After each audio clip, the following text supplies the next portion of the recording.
हाय दोस्तों, मैं मनोज लाटा मानविक coaching rings की ऑनलाइन क्लासों में आपका फिर से हार्दिक स्वागत है। आज हम पढ़ने जा रहे हैं प्रकाश का परावर्तन। तो चलो दोस्तों अपन देखते हैं। सबसे पहले प्रकाश का परावर्तन। प्रकाश का परावर्तन। प्रकाश का परावर्तन किसे कहते हैं? ये एक सरफेस है या कोई मिरर है और जो नीचे की सतह है, ये नीचे की सतह पॉलिश की हुई सतह है। इसकी नीचे की जो सरफेस है, नीचे की जो सतह है वो पॉलिश की हुई है और ऊपर की सतह कैसी है? शाइनी, चमकीली। दोस्तों ऊपर की सतह कैसी है? चमकीली सतह है। तो जब प्रकाश की किरण इस दर्पण के ऊपर आ रही है या इसके ऊपर गिरती है, तो ये प्रकाश की किरण गिरती है, इस प्रकार से आगे जानी चाहिए थी, लेकिन ये इस सतह के ऊपर गिरती है। तो गिरने के बाद ये सतह प्रकाश की किरण की दिशा को विचलित कर देती है या मोड़ देती है। तो जब प्रकाश की किरण किसी दर्पण के ऊपर गिरती है और गिरने के बाद इस सतह से प्रकाश की किरण मुड़ जाती है, प्रकाश की इस घटना को ही प्रकाश का परावर्तन कहते हैं। प्रकाश की किरणों का मुड़ना क्या कहलाता है? प्रकाश का परावर्तन। देखो दोस्तों, जब प्रकाश की किरण किसी सतह के ऊपर गिर रही है, गिरने के बाद जिस सतह पर गिरती है, इस सतह के ऊपर गिरने के बाद ये जानी चाहिए थी सीधी, लेकिन यहां से ये विचलित हो जाती है और इस प्रकार से चली जाती है। तो इस घटना को बोलते हैं प्रकाश का परावर्तन, अर्थात प्रकाश की किरणों का मुड़ना प्रकाश का परावर्तन कहा जाता है। जहां जिस सतह पर गिरती है उस सतह से अपन एक ऊर्ध्वाधर सीधी रेखा खींचे, तो इस सीधी रेखा को कहा जाता है अभिलंब। इस सीधी रेखा को क्या कहा जाता है? अभिलंब। दोस्तों हम इसके ऊपर देखते हैं परावर्तन जो है, इस परावर्तन के प्रकार। तो जो प्रकाश का परावर्तन है, यह परावर्तन दो प्रकार का होता है।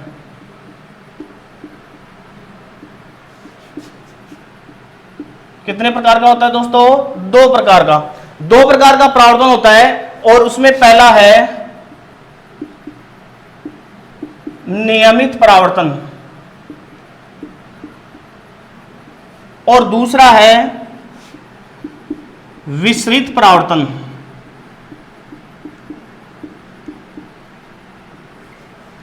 नियमित परावर्तन क्या है कि इस प्रकार का परावर्तन जिसमें प्रकाश की किरण किसी समतल पृष्ठ या चिकने पृष्ठ के ऊपर गिरती है और गिरने के बाद एक निश्चित दिशा में या समांतर रूप में परावर्तित होती है, इस प्रकार के परावर्तन को बोलते हैं नियमित परावर्तन। तो ये एक दर्पण है और नीचे की सतह पॉलिश की हुई है, इसके ऊपर समांतर प्रकाश की किरण गिरती है और गिरने के बाद समांतर ही विचलित हो जाती है, समांतर ही विचलित हो जाती है। तो इस प्रकार के परावर्तन को कहा जाता है नियमित परावर्तन। और नियमित परावर्तन चिकनी पृष्ठ से या समतल पृष्ठ से होने वाला परावर्तन है। दूसरा परावर्तन विसरित परावर्तन। विसरित परावर्तन ऐसा परावर्तन है जो खुरदरे पृष्ठ से होता है और इस प्रकार के परावर्तन में जब प्रकाश की किरण दर्पण के ऊपर गिरती है, समांतर रूप में आपतित होती है, तो मुड़ने के बाद या विचलित होने के बाद समांतर परावर्तित नहीं होती है। इस प्रकार की घटना को बोलते हैं विसरित परावर्तन। ये जो मिरर है, दर्पण है, इसकी सतह ऊबड़ खाबड़ है, खुरदरी है। अब इस खुरदरी सतह के ऊपर जब प्रकाश की किरण गिरती है, समांतर आपतित होती है, दर्पण के ऊपर समांतर आपतित हो रही है, लेकिन गिरने के बाद इसकी सतह कैसी है? खुरदरी है। खुरदरी सतह होने के कारण यह प्रकाश की किरण को विचलित करती है सतह, तो समांतर प्रकाश की किरण विचलित नहीं होती है। इस प्रकार की घटना को कहा जाता है विसित परावर्तन। तो हमने परावर्तन के दो प्रकार देखे, उसमें पहला प्रकार नियमित परावर्तन और दूसरा प्रकार हमने देखा विसित परावर्तन। अब हम कुछ सामान्य जानकारी के बारे में आगे देखते हैं इसमें। तो चलो दोस्तों इसमें देखते हैं आपतित किरण, परावर्तित किरण, अभिलंब, ये क्या है। ये दर्पण है और ये नीचे वाला भाग पॉलिश किया हुआ है, ऊपर का भाग चमकीला है और ये चमकीला भाग परावर्तक का कार्य करता है। तो इसके ऊपर जैसे प्रकाश की किरण गिरती है, जिस सतह पर गिरती है, जहां गिरती है वहां से हम एक सीधी रेखा खींचते हैं, ऊर्ध्वाधर एक सीधी रेखा। इस ऊर्ध्वाधर सीधी रेखा को अभिलंब, नॉर्मल कहा जाता है। और यहां सतह पर गिरती है, लेकिन ये जानी चाहिए थी सीधी, लेकिन इस सतह से ये विचलित हो जाती है, मुड़ जाती है। तो जो प्रकाश की किरण गिरती है, इस किरण को तो बोलते हैं आपतित किरण।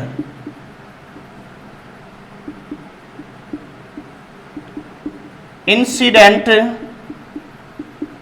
रे। और सतह पर गिरने के बाद अपनी दिशा से विचलित हो जाती है, मुड़ जाती है, इसको बोलते हैं परावर्तित किरण, रिफ्लेक्टेड रेज। और इन दोनों किरणों के बीच में एक सीधी रेखा खींचते हैं, जहां जिस सतह से आपतित किरण स्पर्श करती है उस सतह से एक सीधी रेखा खींचते हैं, तो इस सीधी रेखा को कहा जाता है अभिलंब या नॉर्मल। अब देखो, जो आपतित किरण है और अभिलंब के बीच जो कोण बनता है, इस कोण को बोलते हैं आपतन कोण। और अभिलंब और परावर्तित किरण के बीच जो कोण बनता है, इस कोण को बोलते हैं परावर्तन कोण। तो आपतित किरण और अभिलंब के बीच जो कोण बनता है, इस कोण को कहा जाता है आपतन कोण।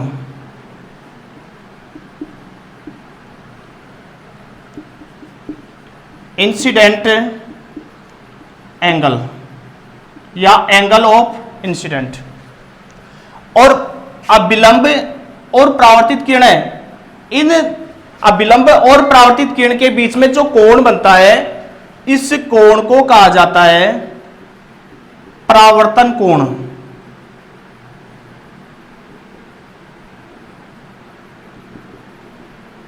Angle of reflected.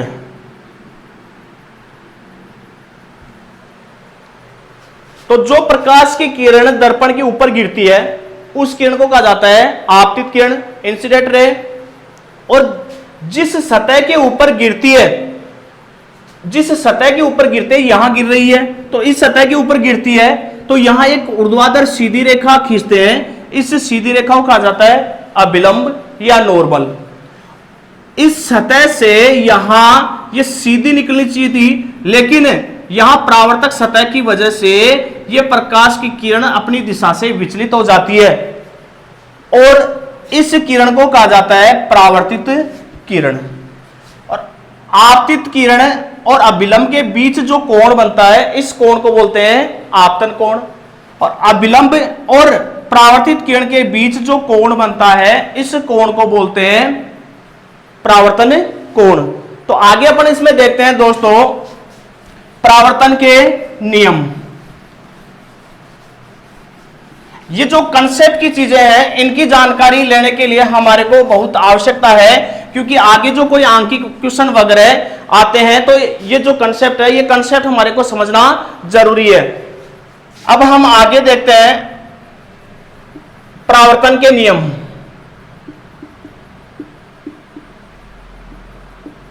परावर्तन के नियम, कोई भी घटना होती है तो उस घटना के नियम होते हैं। तो ऐसे ही जो प्रकाश का परावर्तन है ये एक घटना है, तो इस घटना से संबंधित नियम है, और ये दो नियम है। पहला है आपतन कोण और परावर्तन कोण का मान बराबर होता है। देखते हैं दोस्तों, यहां ये दर्पण है, नीचे की सतह पॉलिश की हुई है, ऊपर की सतह चमकीली है। ये आपतित किरण, ये परावर्तित किरण, ये अभिलंब। तो यहां जो आपतन कोण मान लो 40 डिग्री का बनता है, आपतन कोण 40 डिग्री का बनता है, तो परावर्तन कोण कितने का बनेगा? 40 डिग्री का। तो ये पहला नियम है। पहला नियम क्या है कि आपतन कोण और परावर्तन कोण बराबर होते हैं। जितना मान आपतन कोण का होता है उतना ही मान परावर्तन कोण का होता है। यह था परावर्तन का पहला नियम। अब दूसरा नियम देखते हैं। दूसरा नियम क्या है? आपतित किरण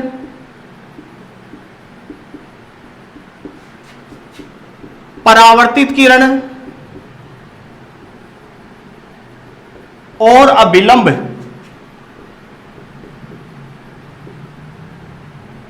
तीनों एक ही तल में होते हैं, तीनों एक ही तल में।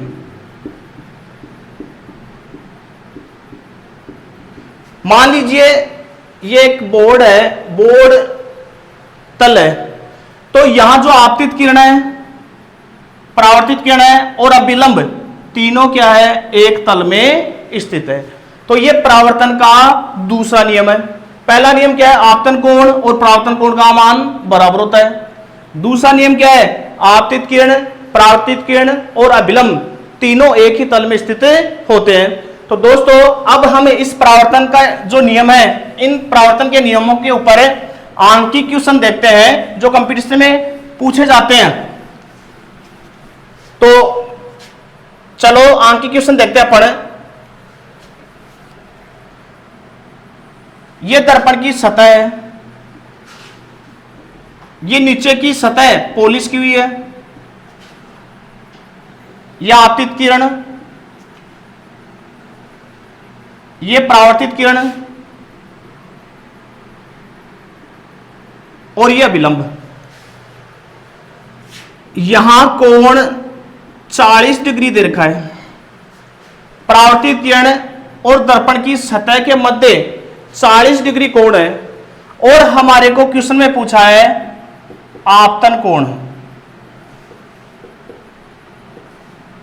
आपतन कोण ऑप्शन में है 40 डिग्री, सेकंड ऑप्शन है 50 डिग्री, थर्ड ऑप्शन है 90 डिग्री और फोर्थ ऑप्शन है 140 डिग्री। तो दोस्तों आपतन कोण कितना होगा? थोड़ा सा कंसेप्ट को समझना है, उसके बाद आप आराम से बता सकते हो कि आपतन कोण कितना होता है। देखो ये सीधी रेखा है जो अभिलंब का कार्य कर रही है और सतह के लंबवत है। तो यहां जो कोण बनता है, इस कोण का मान कितना होता है? 90 डिग्री। इस प्रकार से ये कोण बन रहा है। तो यहां जो कोण बनता है, इस कोण का मान कितना है? 90 डिग्री। अब इसमें से 50 डिग्री दे रखा है। परावर्तित किरण और दर्पण की सतह के मध्य 50 डिग्री का कोण दे रखा है। तो यहां पर कितने डिग्री का कोण बनेगा? 40 डिग्री। कितने का? 40 डिग्री। क्योंकि ये जो समकोण है, समकोण का योग कितना होता है? 90 डिग्री। 50 दिया हुआ है तो बाकी कितना बच जाएगा? 40 डिग्री। जब परावर्तन कोण का मान 40 डिग्री है और हम जानते हैं आपतन कोण और परावर्तन कोण का मान बराबर होता है, तो आपतन कोण का मान 40 डिग्री, ये परावर्तन कोण का मान 40 डिग्री, तो आपतन कोण का मान कितना होगा? 40 डिग्री। आपतन कोण का मान कितना होगा? 40 डिग्री। चलो दोस्तों एक और क्वेश्चन इसके ऊपर देखते हैं अपन।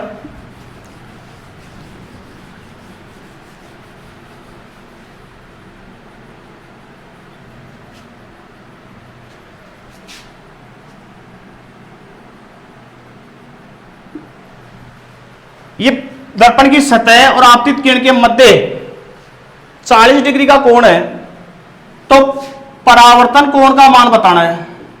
परावर्तन कोण का मान, कोण आर, कोण आर का मान बताना है। पहला ऑप्शन है 40 डिग्री, दूसरा ऑप्शन है 50 डिग्री, तीसरा ऑप्शन है 90 डिग्री और चौथा ऑप्शन है 130 डिग्री। तो दोस्तों बड़ा आसान सा क्वेश्चन है, कंसेप्ट को समझना है और फिर आराम से इसको हल करना है। हम देखते हैं कि ये जो कोण है समकोण, इस समकोण का मान 90 डिग्री होता है। अब इसमें से कितने का दे रखा है? 40 डिग्री का, तो ये कितना बच गया? 50 डिग्री। तो ये कोण कौन सा है?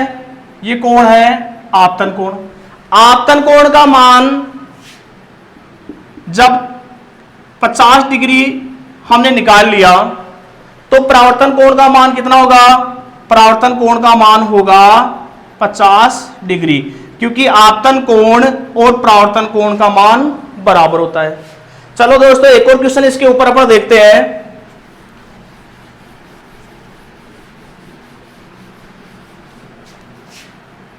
ये दर्पण मिरर है, ये नीचे का भाग पॉलिश किया हुआ है और इस दर्पण के ऊपर लंबवत प्रकाश की किरण आपतित होती है। लंबवत प्रकाश की किरण लंबवत आपतित होती है, तो परावर्तन कोण का मान कितना होगा? पहला ऑप्शन 90 डिग्री, दूसरा ऑप्शन 180 डिग्री, तीसरा ऑप्शन 0 डिग्री और चौथा ऑप्शन नन ऑफ दिस, इनमें से कोई नहीं। तो दोस्तों हम देखते हैं कि जब प्रकाश की किरण सतह के लंबवत आपतित हो रही है, लंबवत आपतित होती है, तो ये लंबवत ही परावर्तित होती है। तो आपतन कोण का मान यहां 0 डिग्री बन रहा है। आपतन कोण का मान 0 डिग्री, और ये जो लंबवत जो यहां है, यहां से लंबवत जो रेखा है अभिलंब है, इस अभिलंब से ही अपन कोण का मापन करते हैं। तो आपतन कोण 90 डिग्री, अर्थात आपतित किरण 90 डिग्री, सॉरी आपतित किरण 0 डिग्री कोण पर आपतित हो रही है। तो यहां आपतन कोण कितना है? 0 डिग्री। तो परावर्तन कोण का मान कितना होगा? परावर्तन कोण का मान होगा 0 डिग्री, क्योंकि आपतन कोण और परावर्तन कोण का मान क्या होता है? बराबर होता है। चलो दोस्तों इसके ऊपर और एक और अंक की क्वेश्चन अपन देखते हैं।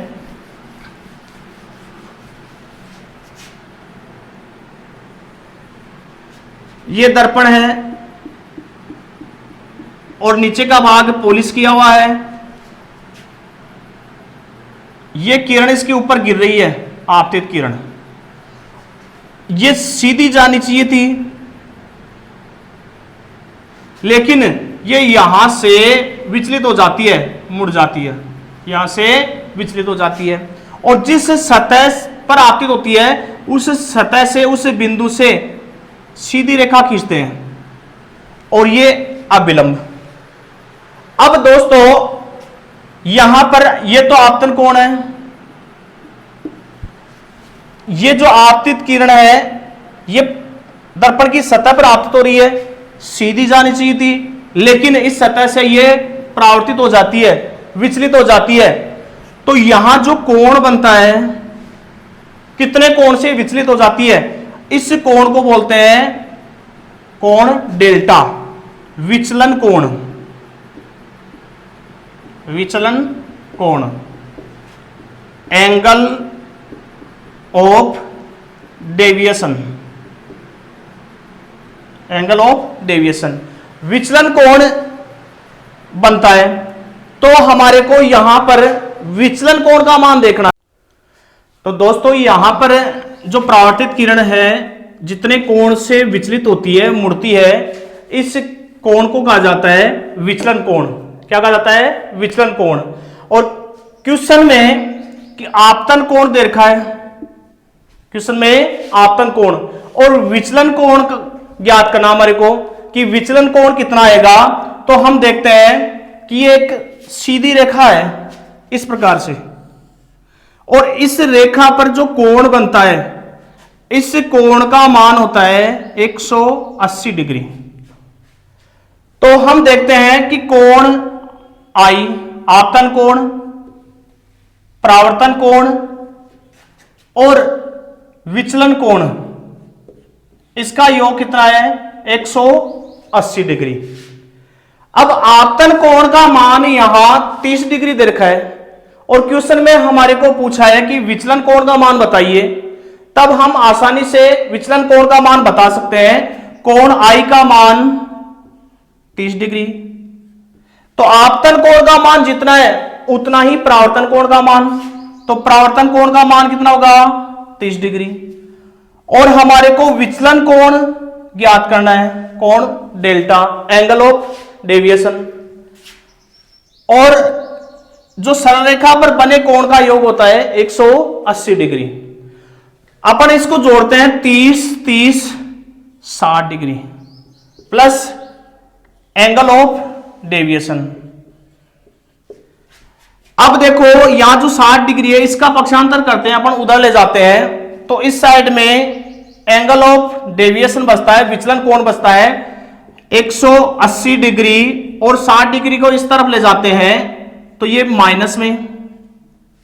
अब 180 में से अपन 60 निकालते हैं तो कितना बच गया दोस्तों? 120 डिग्री। तो विचलन कोण एंगल ऑफ डेल्टा का मान कितना आया? 120 डिग्री। तो इस प्रकार से हम विचलन कोण का मान निकाल सकते हैं, और विचलन कोण का मान कितना है हमारे पास? 120 डिग्री। तो हम इस परावर्तन के नियम पर आपतन कोण, परावर्तन कोण, विचलन कोण, इनका मान निकाल सकते हैं। इसके अलावा एक और अपन क्वेश्चन देखते हैं दोस्तों।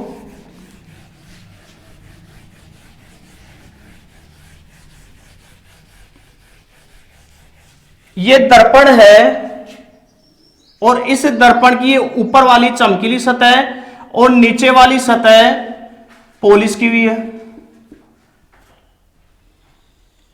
ये आपतित किरण, ये अभिलंब और ये परावर्तित किरण।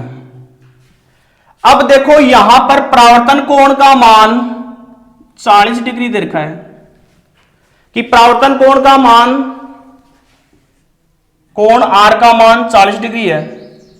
तो आपतित किरण और दर्पण की सतह के मध्य जो कोण बनता है, इस कोण का मान ज्ञात करना है। तो हम जानते हैं कि आपतन कोण और परावर्तन कोण का मान बराबर होता है। आपतन कोण का मान यहां पर नहीं दे रखा, परावर्तन कोण का मान दे रखा है 40 डिग्री। तो आपतन कोण का मान कितना होगा? 40 डिग्री। तो आपतन कोण और परावर्तन कोण दोनों का मान क्या होता है? बराबर होता है। तो यहां पर आपतन कोण का मान 40 डिग्री है। अब देखो ये जो समकोण है, इस समकोण में आपतन कोण का मान कितना है? 40 डिग्री। तो यहां कितना होगा? तो दोस्तों सीधी सी बात है, यहां पर कितना बनेगा?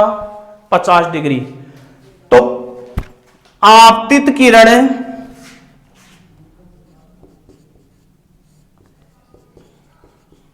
और दर्पण की सतह के मध्य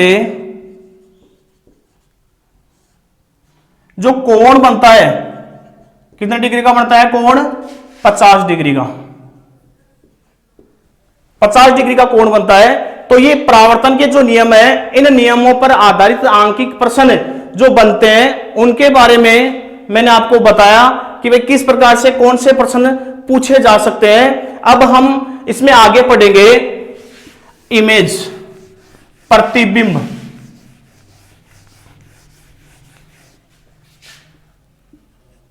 प्रतिबिंब, इमेज। दोस्तों प्रतिबिंब है क्या कि जब परावर्तित किरणें जहां पर मिलती है या मिलती हुई प्रतीत होती है, जब प्रकाश की किरण या परावर्तित किरणें जहां पर मिलती है या मिलती हुई प्रतीत होती है तो उसे कहा जाता है प्रतिबिंब, और वहां पर वस्तु का प्रतिबिंब बनता है। अर्थात जब भी कोई वस्तु है और वो वस्तु दर्पण के सामने स्थित है और उस वस्तु से प्रकाश की किरण निकलती है, और निकलने वाली जो प्रकाश की किरण है वो परावर्तित प्रकाश की किरण जहां पर मिलती है या मिलती हुई प्रतीत होती है, तो उस वस्तु का प्रतिबिंब वहां पर बनता है। तो परावर्तित किरणें जहां मिलती है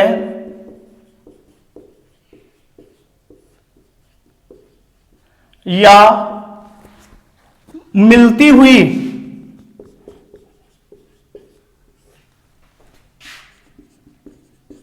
प्रतीत होती है,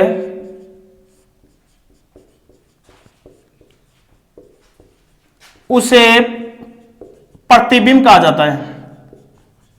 उसे प्रतिबिंब या इमेज, उसे प्रतिबिंब या इमेज कहा जाता है। और ये प्रतिबिंब जो बनते हैं ये दो प्रकार के बनते हैं। जहां पर परावर्तित प्रकाश की किरण मिलती है, रियल में, वास्तव में जहां प्रकाश की किरण मिलती है, रियल में या वास्तव में जहां प्रकाश की किरण मिलती है, उस प्रतिबिंब को बोलते हैं वास्तविक प्रतिबिंब, रियल इमेज। कहने का मतलब कि जहां परावर्तित प्रकाश की किरण, दो या दो से अधिक परावर्तित प्रकाश की किरण जहां पर मिलती है, उस प्रतिबिंब को बोलते हैं वास्तविक प्रतिबिंब। वास्तव में मिलती है तो वास्तविक प्रतिबिंब। और जहां परावर्तित प्रकाश की किरण मिलती हुई प्रतीत होती है या मिलती हुई दिखाई देती है, तो उस प्रतिबिंब को बोलते हैं आभासी प्रतिबिंब। जहां पर परावर्तित प्रकाश की किरण मिलती हुई आभास होती है, उसको बोलते हैं आभासी प्रतिबिंब।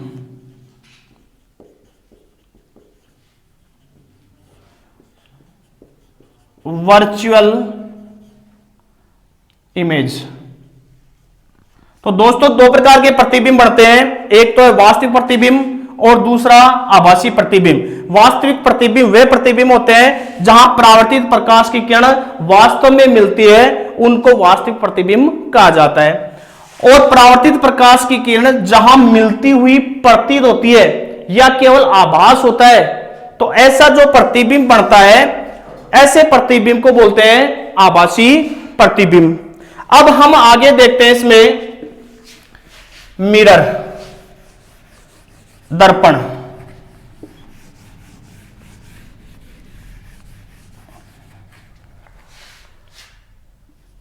दर्पण, मिरर। दोस्तों दर्पण दो प्रकार के होते हैं। एक तो है प्लेन मिरर,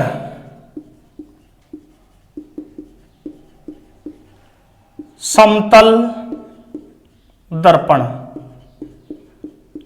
और दूसरा जो दर्पण है वो है गोलीय दर्पण या स्फेरिकल।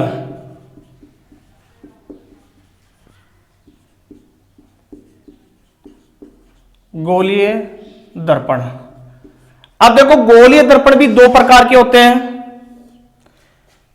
एक तो है अवतल दर्पण,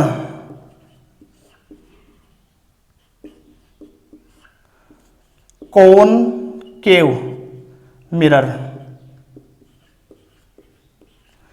और दूसरा है उत्तल दर्पण, कॉन्वेक्स मिरर।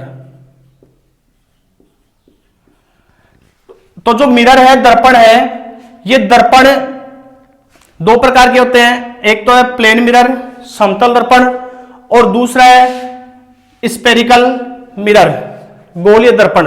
और गोलीय दर्पण भी दो प्रकार के होते हैं। पहला है अवतल दर्पण, जिसको कॉनकेव मिरर कहा जाता है, और दूसरा दर्पण है उत्तल दर्पण, जिसको कॉन्वेक्स मिरर कहा जाता है। तो दोस्तों, आज जो मैंने तथ्य बताए आपको अच्छी तरह समझ में आए होंगे। तो आज की जो क्लास है, आज की क्लास में इतना ही।